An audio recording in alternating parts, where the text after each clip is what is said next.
All right. So, hello, everyone, and welcome to the Art of Creation show. I'm your host, Rebecca Boswell. And in this episode, as always, we're looking at how choice creates, that choice creates, and different possibilities for creating a life and a living that can actually work for you. So, today we're joined by Sarah Grandinetti, who's actually been on the show before. She was on last season. Yay. And also joined today by Cassy Summers. And these two amazing women are entrepreneurs, global business owners, just super fun people, and co-founders of the IAmBeauty movement, which has been so fun to be a part of and to watch since its creation. The group, when it launched on Facebook, grew rapidly. It now has over 4,000 people in the group. Sarah did talk with us about that movement in the last season. So we'll make sure in the show notes to put the link to that episode too, so you can go back and enjoy that. And now together, Cassy and Sarah are on creating new adventures. And in the vein of new adventures, they have begun to leap exponentially in their own lives, in their own businesses, and now also inviting everyone and anyone who's interested in leaping to leap with them. And so, yes, emphasis added. So, so leap. So, Sarah, tell us a little bit about what leap is, and what is this all about that you're inviting us to? So leap is the creation right now. It's the telecall, but it wants to be like a lot more. Yeah. Leap, we decided, stands for live every adventure possible. So what we're inviting people to do is to actually look at the space where they're stopping right at the edge of a cliff and like almost creating from a space of like deleting the cliff or like the ability to jump, where we go into creation and it's actually at some point we decide that it's not possible. So we start putting like anti-actualization energies towards what we're creating, like kind of unknowingly, like looking for, like, your point of view creates your reality. So if you have a point of view that like it's not possible and somewhere that's lingering in your world, you'll start to like put energy towards that. Oh, see, I knew that was going to happen. I knew that was going to show up. I knew this like wasn't going to come for me or it wasn't going to happen for me. And you start taking steps back from the cliff. When sometimes you can just ask a question, follow the lightness, and leap off the side of a cliff, knowing the universe has your back. Yeah, knowing the universe has your back. So knowing you have your own back, and also that the universe is going to assist you. So what I hear you saying is that we get on up to the edge of the cliff that we've decided is there, and then we kind of wait as long as we can so that all the different reasons and justifications for why we shouldn't jump have time to like talk us out of actually jumping. So yeah, so then what do we do? Either say forget it and turn back the other way, or just stay frozen at the top of the cliff. Yeah Either way. Either way, you're not leaping, whichever one of those you choose. Cool. So how did this actually come about? Where, can you guys tell me a little bit about the process where all of a sudden you had this aha moment? Cassy, how did this come about that you guys were like, oh, this is what's asking to be in the world now. This is what can really contribute. Yeah, I think it was actually seeping in long before we realized. So Sarah and I we love to facilitate together. We facilitate foundation classes and IAmBeauty classes. And we were looking at more. Yeah. Like, where's the more? Like, this is so much fun. And what else? Like, what could we leap into, kind of? And then so we started getting these invitations to go to like London, England, which is like a big dream of mine. And we're like, wow, that feels really big. Okay, let's leap into that. And then this possibility in India starts showing up. And then so we just kept going, okay, like, yes. And we just kept leaping into more and leaping into more and leaping into more. And it was amazing to see, and not just with classes, like other things in our life that we're just like, okay, let's just do it. Let's just go. And with total space of awareness and asking questions and following the lightness. And then, so we're on a creation meeting with one of our hosts, or actually a whole bunch of our hosts. And we were like, we would love to just kind of like get some conversations rolling. Is anything popping for anyone? And our beautiful host in London, Jenny, who's on here, she's watching. She said, what about leap? And it totally matched a telecall that we actually created a year ago, that it was the only thing that I've ever done that no one signed up for, ever. You futurist, you. Yeah, it was called Fiercely Living. And we were looking at like, where do you not just go, yes, yes, yes. So we had written this whole description, we had created this beautiful graphics, and no one, even the people that were hosting us weren't talking about it. It was like, yeah. It's like, yeah, maybe this is for the future. Okay. So we're just, you know, so when she said leap, we were like, oh, like, we were like, that's it. And then, and then Sarah's like, she's so cute and awesome. She's like, we should do an acronym. Like, what could the letters spell out? And she goes, live. And I'm like, she goes, adventure. I'm like, possible. And we were like, ding, ding, ding, ding. Like came. So I get leap has been, whispering to us for probably about a year. It's just been seeping into our world, and it just kind of exploded on that creation call. This is so awesome. So I wonder, I want to look a little bit at the IAmBeauty movement and then come back to the leap piece. Because, you know, you're talking about having your own back, the universe having your back. And, you know, that whole creation, the movement that you guys have really, you know, initiated, catalyzed, and now it's, you know, it has sort of this life of its own that is just growing and growing, and more people coming through. The space that you create there, I really get, is actually the space of inviting people to have their own backs and to see that the universe has their back. And, you know, what better place to start than right here. And, you know, you're talking about beauty, but it's not just external beauty. It's, you know, it's like, what do you be? Right. So I wonder too, like, you know, how much has all of that really infused this energy of leaping and your willingness, you know, to take these next leaps and the next leaps. So for people who are just starting out, in what ways can they play with the IAmBeauty movement and really begin cultivating and playing with this sense of having their own back and playing with the universe having their own back, if they've never even considered that as a possibility before? Sarah, you want to start? Sure. So to get involved with the IAmBeauty movement, you just go to the page and you click on it, and you join. And then basically there's challenges that are in the files page. Files. Thank you. And you can start playing in there. Once a year or so, we do it all together, and we invite everybody to do it again, and we'll tweak some things. So to answer that part of your question, that's like an easy, like, pragmatic way to start. But when you're looking at the big picture, a lot of times the big picture seems like super overwhelming. Like, how do I even get to the freaking cliff? I don't have any directions. I have no gas in my tank. And I don't even like myself. So why would I want to? Right. So of course. And thank you for playing with my analogy, because also my car is like only got 3 tires on it. It's not worthy of driving up the cliff. And so I'm in a beater over here. So why would the universe have my back and driving up to that cliff? Sorry. Not to mention, why would I want to leap when I don't want anyone to see me in the hoopty, right? Totally. Yeah. So the way that these two things, in my interesting point of view, link together is when you look at the universe having your back, like, where do you actually apply, like, what's worthy of that? And if you look at you outward and inward and decide that you're not worthy of having any amount of, we'll call it success in this reality, then you won't actually ever leap, because you deem yourself as unworthy. So to start to peel back the layers of judgment about our outer beauty, our inner self, actually gets you to a place where the cliff is now visible, and you can make that. Sometimes it's like the littlest, smallest, tiniest little choice. Like, we all decide that in order to, like, create what we want to create in the world, we have to go all the way there with one fell swoop, you know, one big jump, one big leap. And a lot of times it's just following the little energies that will create it. And you'll end up on the other side of, if we're jumping off cliffs, what would the other side be? So you're in a valley, I don't know. Yeah. But so when you go, like, you'll just end up over there and you're like seeing a new cliff and you're like, oh crap, like, I got on the other side of that.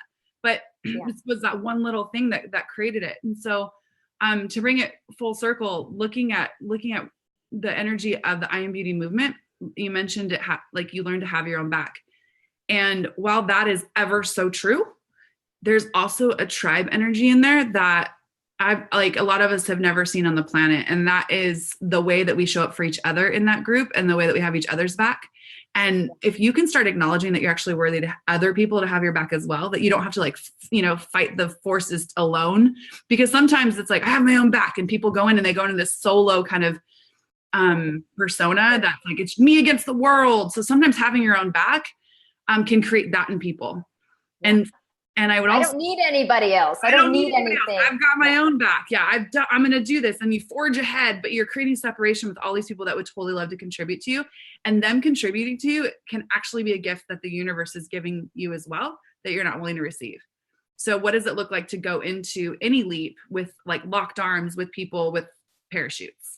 Yeah. Oh, You're welcome. I love that image of the jump, and they're all in the circle with the goggles. That's awesome.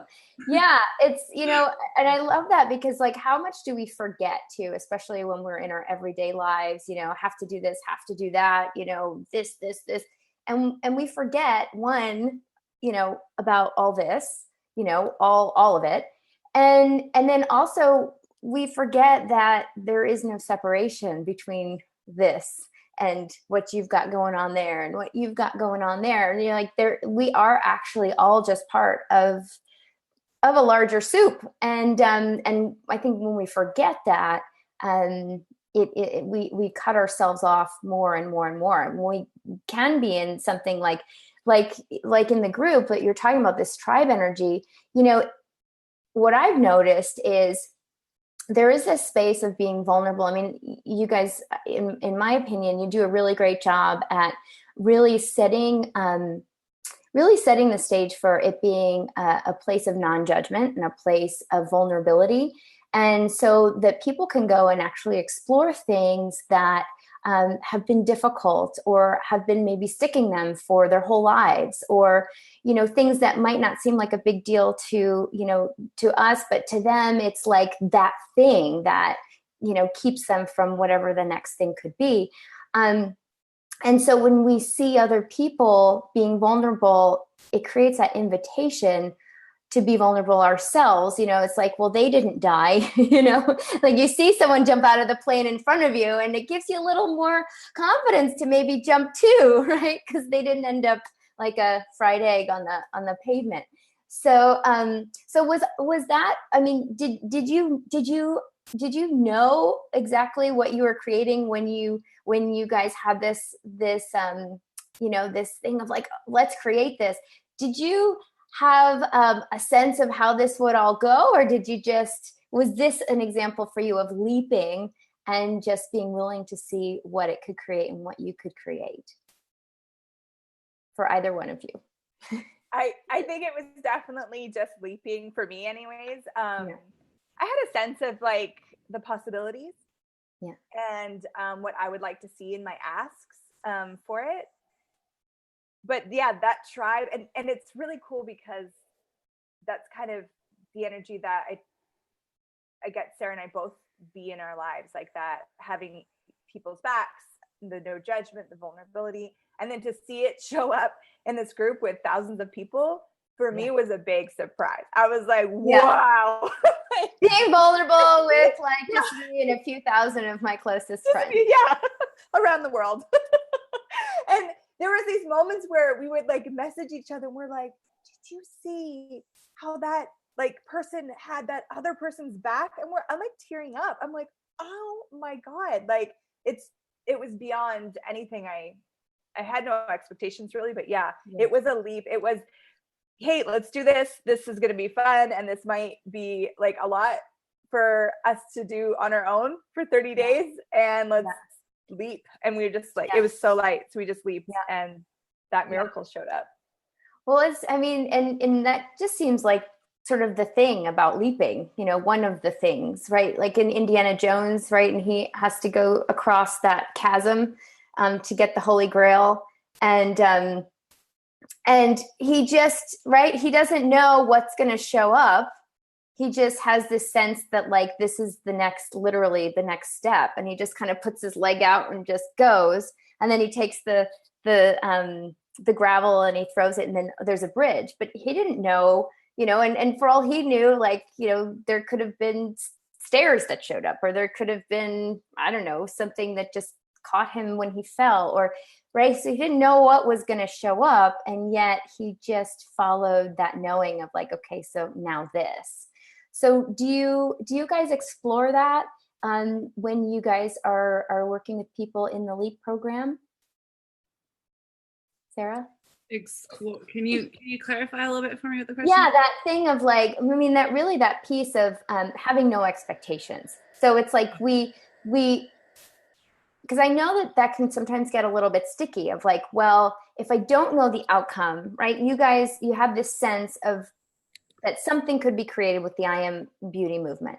So you created it without knowing exactly where it would go, but having this sense that it was something greater than if you didn't create it.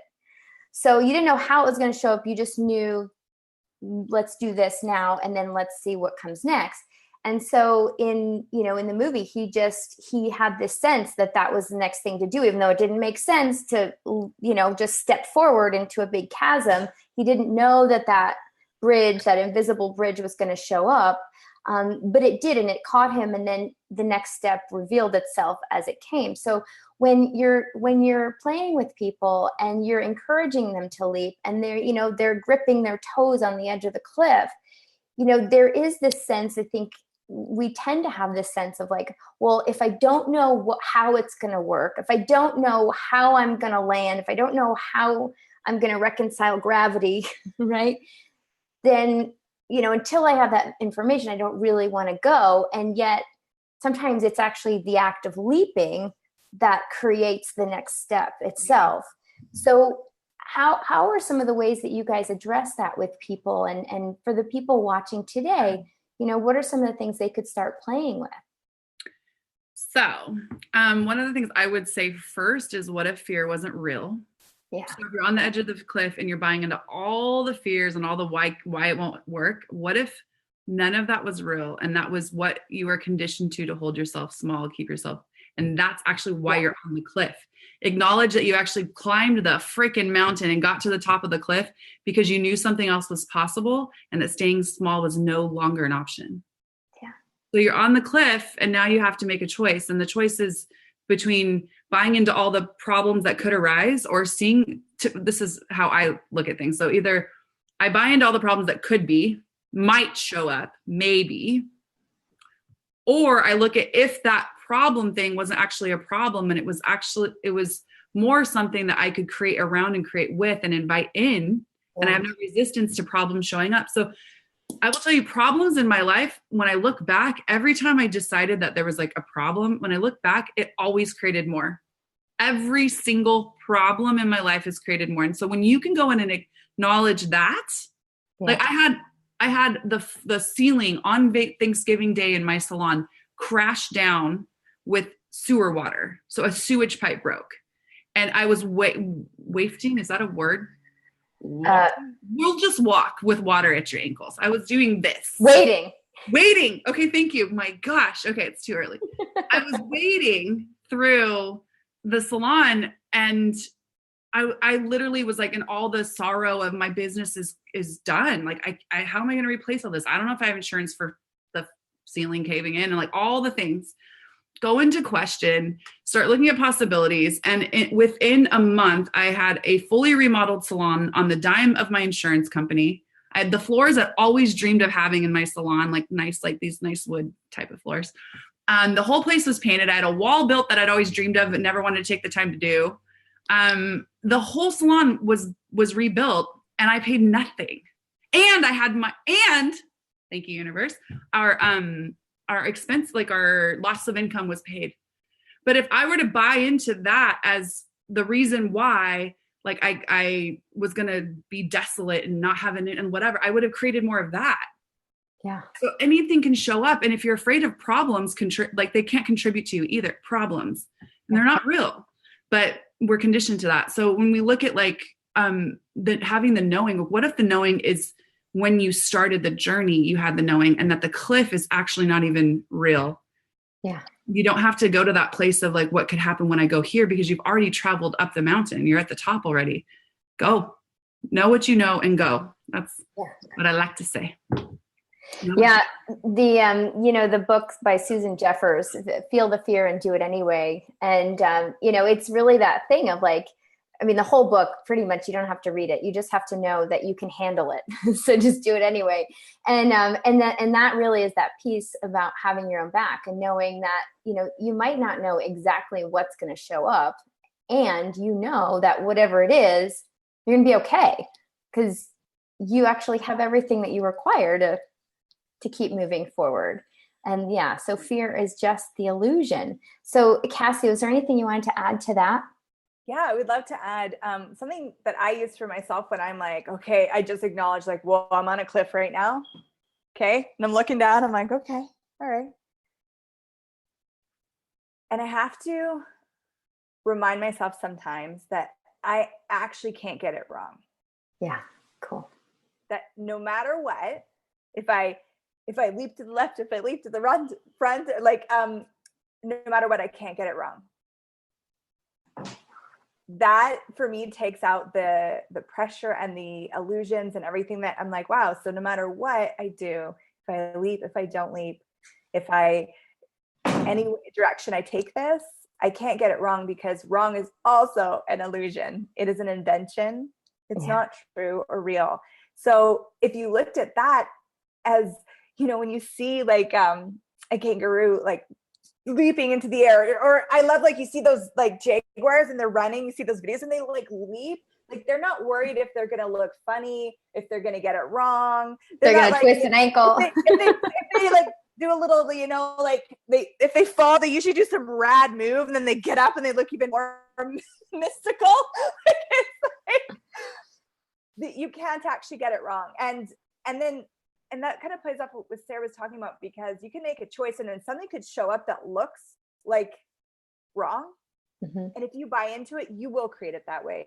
You will. Yeah. And if you just go, okay, cool. So what is this? What am I creating? What am I aware of? And truly knowing that the universe has your back and that you had your back when you leaped. Yeah. Then at the end of the story, you're going to look back and be like, that was rad. That was a rad adventure I just took. And what's my next leap?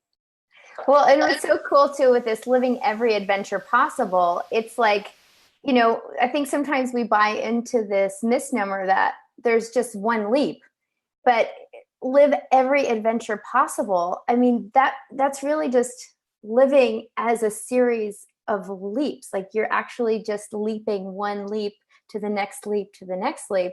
And how often do we think there has to just be this one big leap? And if we could just do this one big leap, then, everything would turn out however we'd like it to turn out. So with that, that's so cute. I just have to share. My son just brought these from the garden. He went and picked them. That's so sweet. Yeah, that is so sweet. Okay, so anyway, totally distracted, and so I thought I'd share that with you. Thank you. So quiet on the set. So Rebecca, can I interrupt really quick? I just wanted to please. Say, yes. I saw a question in here in the chat too, or in the. Please. So we can get to that. But one of the things I wanted to say is that like, when we come up against like the impotence to choose, like where you're just kind of stuck and you can't really like move forward, or you're not choosing anything, and then we start to move out of that. I saw something on Facebook yesterday. I don't know who posted it or why or whatever. It just stuck with me. It was saying that when you're choosing, if you're falling down, or if you're like not quite there yet, or you've decided you haven't done it right yet, or whatever, but you're continuing to kind of like feel it out and make choices, whether they're the big leap or not to you, but you're just making choices. You're already way ahead of the people who haven't chosen to do anything. And so a lot of times to keep climbing up to find the cliff involves an acknowledgement of each step you've already taken and everything you've already tried, and not judging it as wrong, but just having that like catapult you up the cliff. Because I think in this analogy that I will just probably play with for years and the rest of my life, is like, as we're doing that like climb or whatever that is to you, if you feel the little like pushback, or you're kind of like you 3 steps forward, 2 steps back kind of thing, acknowledge that 1 step you got. And it's so much easier to create from that space unless you're in with, when you're not focusing on the 2 steps back. Does that make sense? Like, it's like, okay, cool, we got this. Okay, now what? Now it's possible from this point. Okay, cool. Like, and you just keep growing, keep asking questions, and seeing what shows up from that space, rather than the judgment of like, I'm not quite there yet. Because that'll put you back 7 steps, you know? Yeah. Yeah. And as we play, I mean, it's such a brilliant analogy to, you know, this mountain analogy with what you're playing with here. And, you know, there is that thing of like, you know, the higher you go, the air gets thinner, right? And the higher we go, the more that we like, everything tells us like, go back down, go where it's comfortable, go where you can breathe more easily, you know, retreat or whatever. And, you know, sometimes we'll buy into that, but sometimes we can also just sort of say, okay, look, I'm acknowledging that I'm here. I don't have to go down. And then might also catch my breath a little bit. I was talking with someone about this, and I was using a similar analogy, and I was like, you know, sometimes I just have to acknowledge that, like, I'm going to chill out at base camp a little bit. But you know what? It took me a whole hell of a lot just to get up to base camp. So if I hang out here for a few days before I start going up to the summit, like, that's cool too. And so what would it take to not be in that place of judgment of like, we have to get it all right now, seeing what we've already created, not to rest on that and to make that all there is, but to also, you know, allow ourselves to use it to propel us forward instead of drag us back down. So I'm stealing that, by the way. I'm adding it to my analogy. Yay. Awesome. Have it. Cool.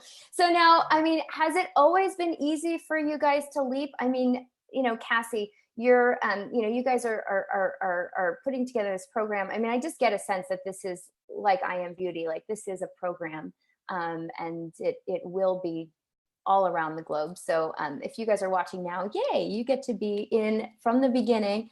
But has it always been easy for you? I mean, is this something where it's like, oh yeah, leaping, we'll just talk to people about it, it's so easy. Or has there been a bit of a process for you?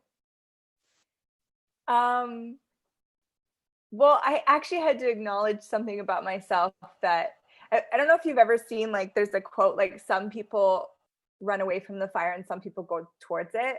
Yeah. And I like to say, I came to a place where I acknowledged that I be the fire. Cool.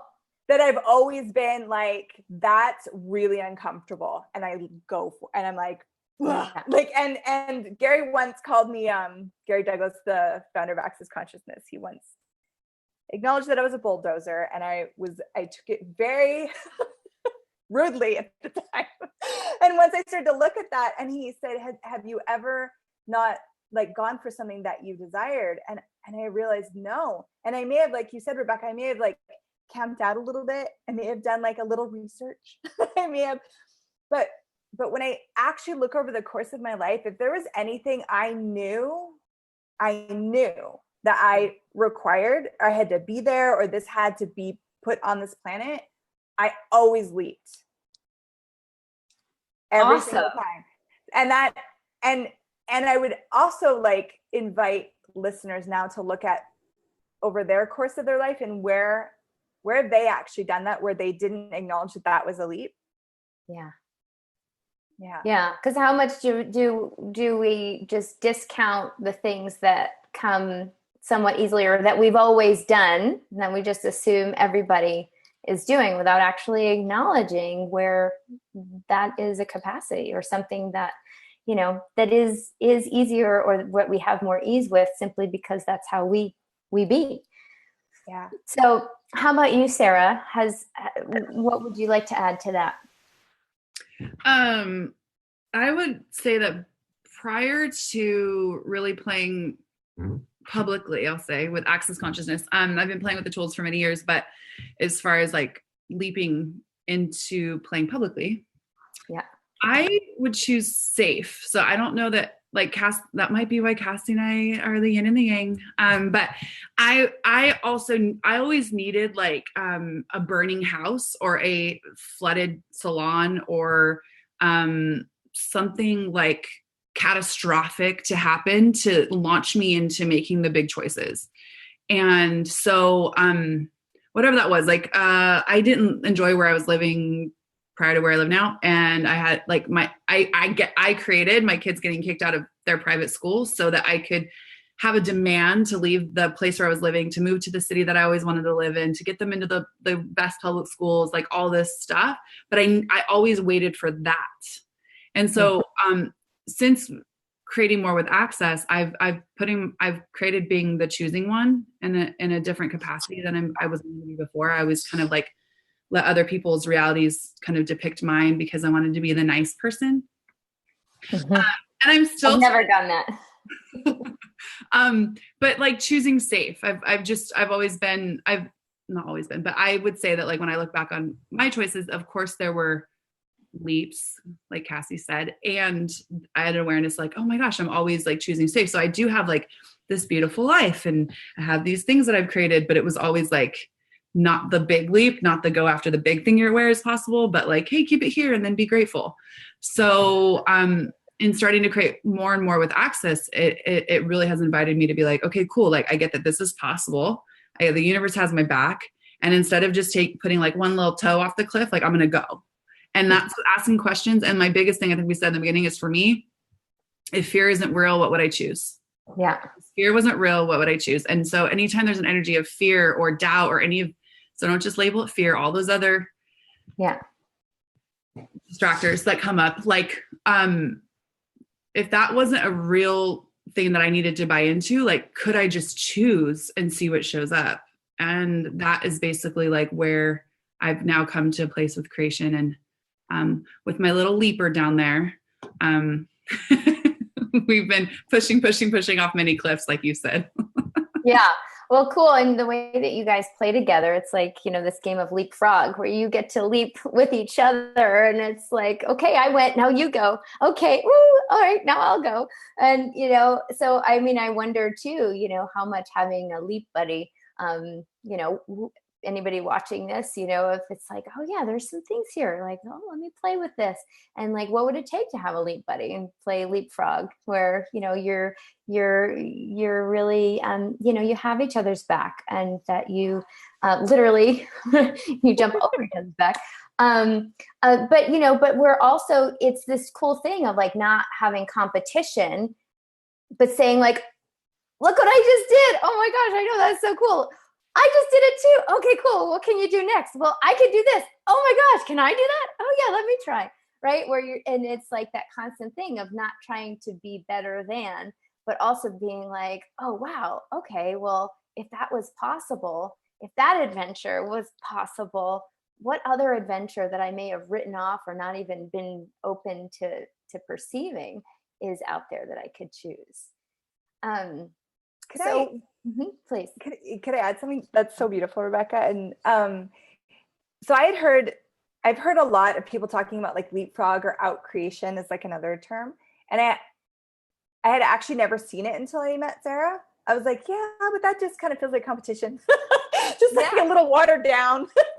And I had this beautiful example. We were facilitating together. I think it was maybe Foundation or IAmBeauty. I can't remember. And we're being in this space together, and there's these people, and Sarah would start to reach this space like of not just with her words, but with her energy of like possibility and awareness and brilliance. And I would be like in awe of what she was showing and inviting us to. And then some people would be like, oh, wow, she's the good facilitator, and just start to like, I'm just going to let her, carry this. And I wasn't there, so I didn't come up with it first. So that's like a form of competition, really. And but as she was being this space, I was like, wow. And I'm like, where could I go that I haven't gone yet? So then I started to like expand up and like be this other space from like my awareness and my knowing. And then I'd feel like really, really big and potent. And then I'd look to Sarah, and then like, she'd smile as she does. And then she would start to speak, and then she would actually start to come up and be this bigger space. And we did this for like, it felt like an hour of like just inviting, and like, I was in awe of the whole creation of it, because that was the first time I'd seen leapfrogging in this beautiful, kind, having each other's back, like invitation to more. Yeah. And what would it be like to have a whole bunch of people in your life that are willing to be that space, that won't shrink if you shine, which invites the person shining to shrink, and but doesn't try to crush you to make you smaller, to outshine you. It was like this beautiful, like organic invitation to possibility. And, and in the beginning, when you guys are talking about, about the IAmBeauty and about this thing of, worthiness, right? And recognizing, the beauty, the worthiness.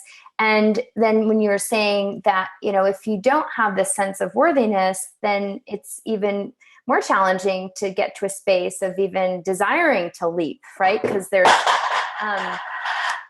excuse me. Okay. So what I hear, but what I'm getting with this conversation is like, when there's no need to vie for worthiness, whether it's from within coming out or from out coming in, and you can just be this space of creation of whatever it is that you're being and creating, then you really can invite other people to that space in whatever way it is for them. So it doesn't have to be exactly the way it's being created in your space and with and through and for you. And yet just the energy of choosing it is there, in which the other person can come and play in that playground together. And, how much of when we do have this competition going on, or the leapfrog, and it's always that thing of like, oh, now they're better, or now I'm worse, and always having to put yourself in a position, as opposed to just, this is space, and I see what they're choosing, and I can choose that too. And the more that we all choose it, right? Like, we're not actually separate individual, right? Like, we all are actually part of this greater soup. So that when we begin to open up to it, we can all begin to access it and realize that there is never any lack of what and who we be. And there's also never any lack of what's possible and energy. Like, nobody can ever have more than us, and nobody can ever have less.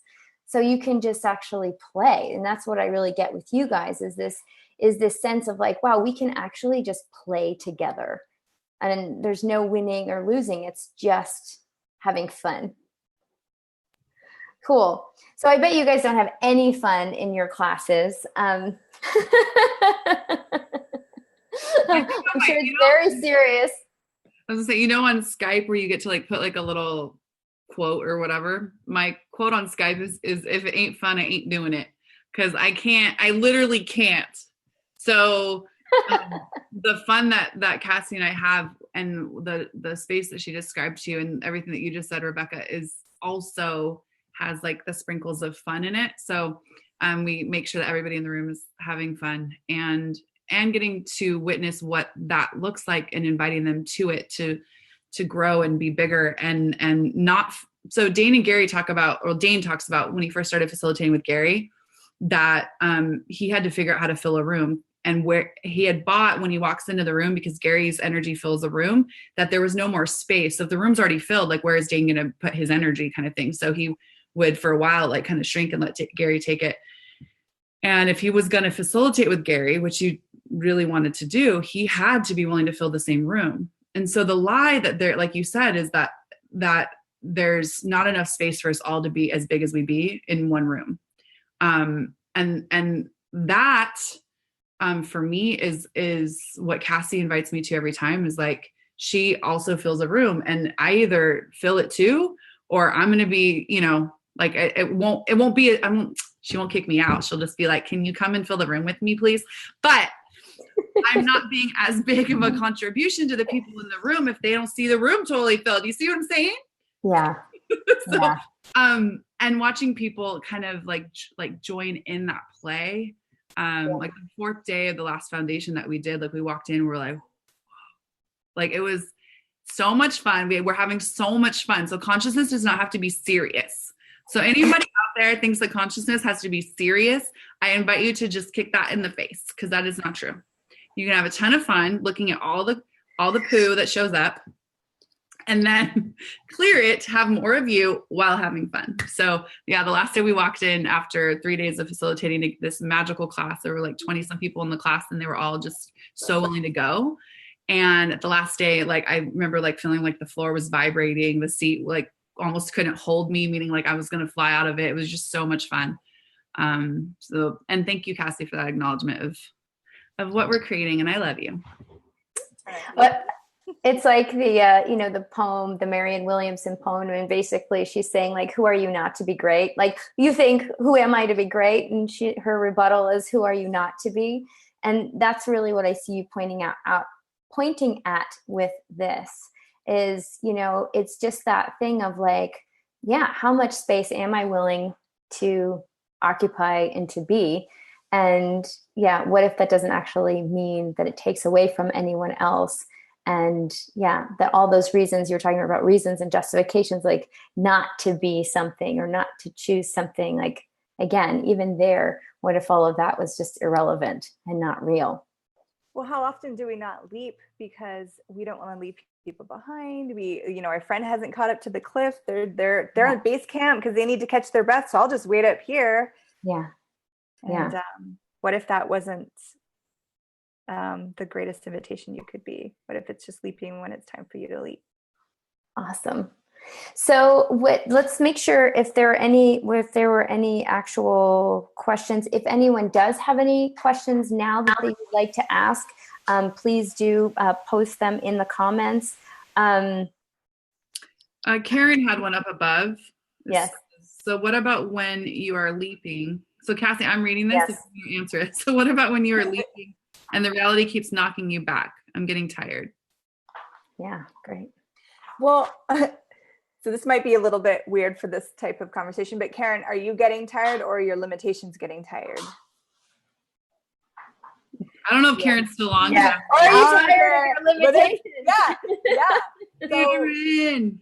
So what if, like, first I would ask you to acknowledge like that you have kept leaping, that you didn't leap once and the universe or this reality or whatever knocked you back and you're like, okay, well, try, bye. Because how often do people do that? She's still here. She said limitations. She's still here. Yay. Whoop, whoop. So Karen, I would ask you to look at, and everyone here that this relates to them, like, one, where are you not acknowledging like the fire that you be, like that your willingness to leap, and start really claiming, owning, acknowledging that. And as you do, you might notice energy start to come back to you. And then, yeah, truth, what is tired? What is tired? Is it your limitations? Is it this reality? Tired of you keep leaping? Yeah. How dare you? Tired of not leaping. Norm. Yeah. Tired of not leaping as far or as high, perhaps, as you'd like to. Yeah. And what's the other alternative as well? Like just sit at the bottom of the mountain and watch everybody leap, or try to get your butt up there. Like that's like, are you going to be less tired and annoyed with your awareness of what's possible and you're not doing anything to go after it? Yeah. So yeah, acknowledging exactly what Cassy was saying, like what you have created thus far. And I know, I mean, there have been days in my life where I wake up in the morning and I'm like, I'm just tired. I don't wanna, right? And some days I indulge that, and other days I like drag myself and I'm like, no, like I'm not, like, what else is possible? What else can I choose? And inevitably, I mean, if I look at it, the days where I indulge the, I'm tired, I don't feel like it, right? At the end of the day, I'm tired and I don't feel like it. And on the days where I was like, okay, what else is possible? Let's just choose something else. Let's just see. I have a full day and I'm less tired when it's the end of the day than it was at the beginning of the day. So, I mean, how much do we, have the sense sometimes that if we're tired, that just being more tired is actually going to bring us feeling better, as opposed to what could I actually choose to go out and shift it and actually put myself in a different environment, or be around different people, or ask different questions, or, maybe choose something I haven't chosen yet. Cassy, what else were you going to say? I have to have it. Maybe it wasn't for this conversation, but I do have something else to add. I once heard Gary say he has a deal with the universe, and that deal is, universe, show me the easy way. So I was like, that sounds like a good idea, because I'm really good at breaking through the hard stuff, but what would it be like to have like the easy stuff too? So if we're going to go to this beautiful analogy that you guys have been playing with, like you're going up this mountain and you slide back and you keep sliding back, like, is there like right here, just a slight shift that's actually going to be the ease that you've been looking for? So if you're leaping, Karen, and it's whatever that knockback is for you, what if you looked at some of the questions and be like, is there actually an easier way? Is this actually the universe having my back? Or maybe it's along the other conversation of like, what is actually tired? And maybe it's both. So that's something to play with, all of that, looking at, is there an easier way here to leap into what I'm truly asking? And that's when I said, before I said, I've always leaped when it's something I truly desired. I have not leaped, I've hesitated when it's actually been something that I realized I didn't want that. I actually didn't really want that at all. So lots of questions around all that. And Eleanor says you could just get a chairlift. Well, that's the whole thing about conscious needing to be difficult and hard, like the chairlift is awesome, and being willing to ask for it to be easy. Like, who does that? Because the award is bigger and shinier, and you get it's matted and it's framed in gold if you worked really hard and hurt yourself and had to cut off your arms and legs to climb the mountain. Yeah. And how did you get up there without any arms and legs? So you get a bigger award. Yeah. Well, and when you don't have any arms and legs left, it's easier to prove to everyone what a good job you did. Yeah, absolutely. So wherever we're not willing to have leaping be easy, that might be something to look at as well. I don't know if we run the clearing statement on the Art of Creation show, so whatever you guys do. Yeah, if you'd like to, that's fine. We have had different people on the show that do it, and we just refer them to the website.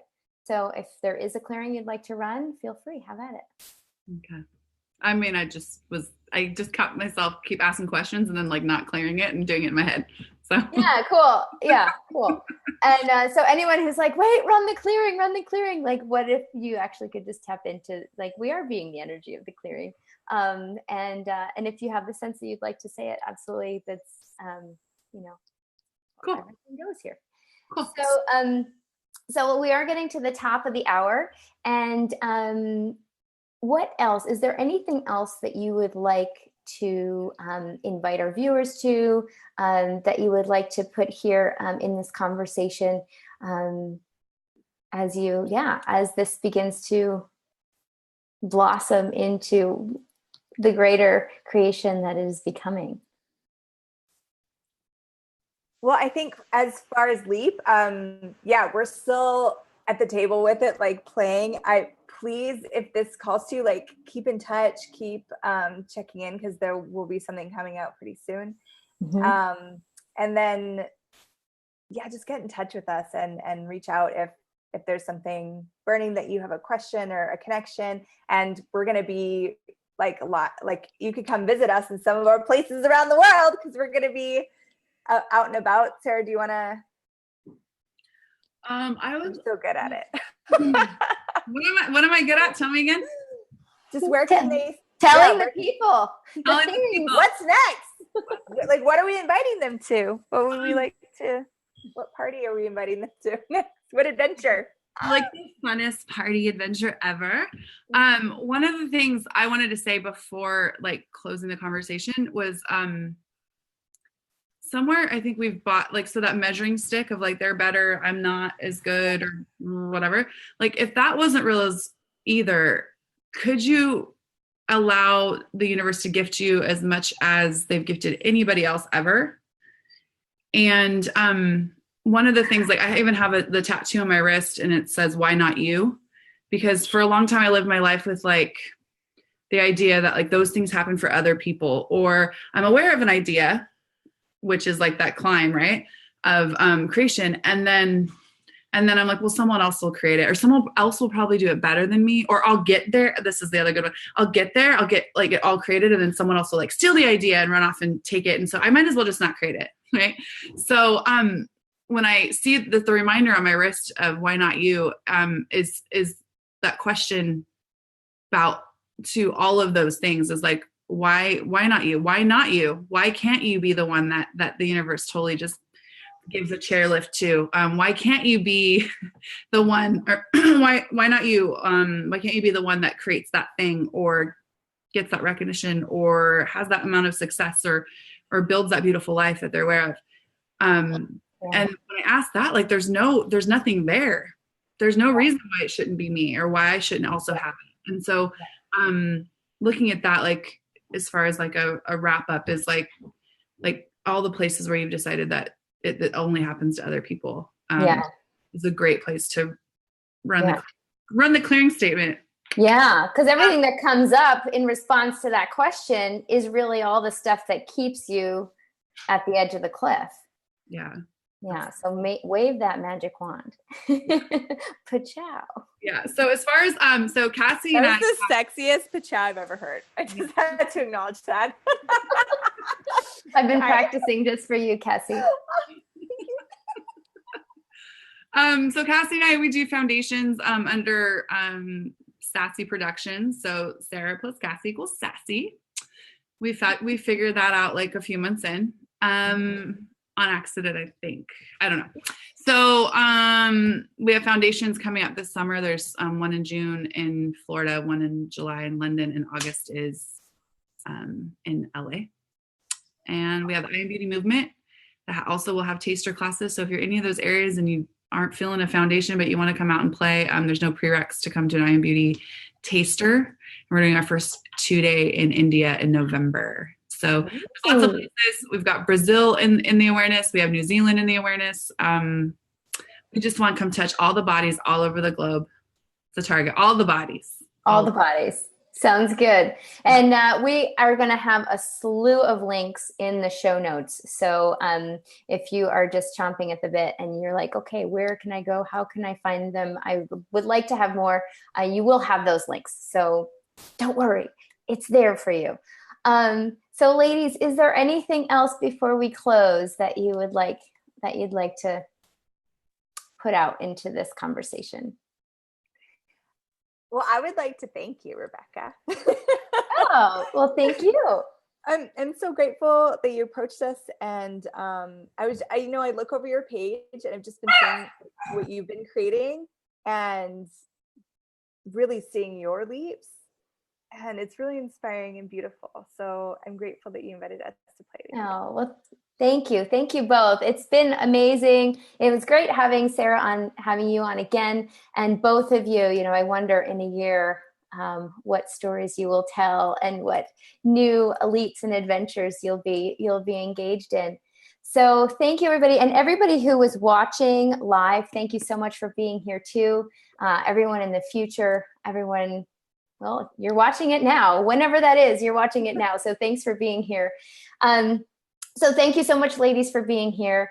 And everyone watching, thank you for being a part of this co-creating the experience that it is. I wonder what all you will choose, what all you will discover this next week, what leaps you're now ready for. I wonder what we'll discover next, and we'll see you next time. Thank you so much. Thank you. Bye, everybody. Thank you. Bye. Thanks for playing.